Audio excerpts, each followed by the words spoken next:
Hey, it's Dr. Guy the Face Guy here. I want to talk to you a little bit about upper blepharoplasty, brow lift, maybe what's the difference between the two or what they accomplish, and maybe how to figure out which one you may or may not need. Sometimes for the upper blepharoplasty or the upper eyelid, it's pretty obvious. If you've got skin that's rolling onto your upper lashes, pushing it down, you've got excess skin, you're going to go ahead and need to have an upper blepharoplasty. We do have some fat pads in our upper eyelids. Not everybody needs those taken out. Most of the time it's pretty rare that we're doing it. Typically the time I can say, hey, you're going to need to have some fat pads removed is if you raise your eyebrows and you're seeing a big bulge kind of here, usually near the nose is where we'll see it. We might need to trim some of that fat just to kind of help improve the contour.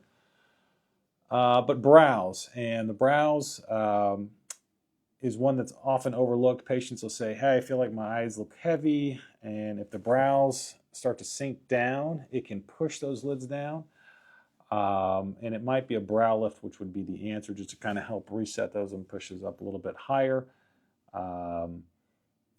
One thing you may or may not have experienced, especially with excess skin to the upper lids, if that's happening, oftentimes subconsciously we'll be raising our eyebrows throughout the day, trying to talk to people, which can then cause those lines that go across your forehead. And so I've had patients come in and say, I tried Botox, I hated it, I felt like I couldn't put makeup on, whatever it may be, and it may be subconsciously you're trying to raise those brows to pull that excess skin off your lids.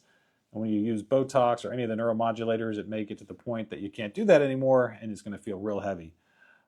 So it may be both a brow problem at that point and skin, but most likely there's some kind of excess skin to the upper lids if that's been your history or your concern.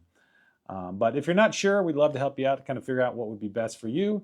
But when looking at the eyes, you want to kind of look at, especially the uppers, we're also looking at those brows because it's going to kind of frame the whole area, and we're looking at the whole periocular area, the area around the eyes.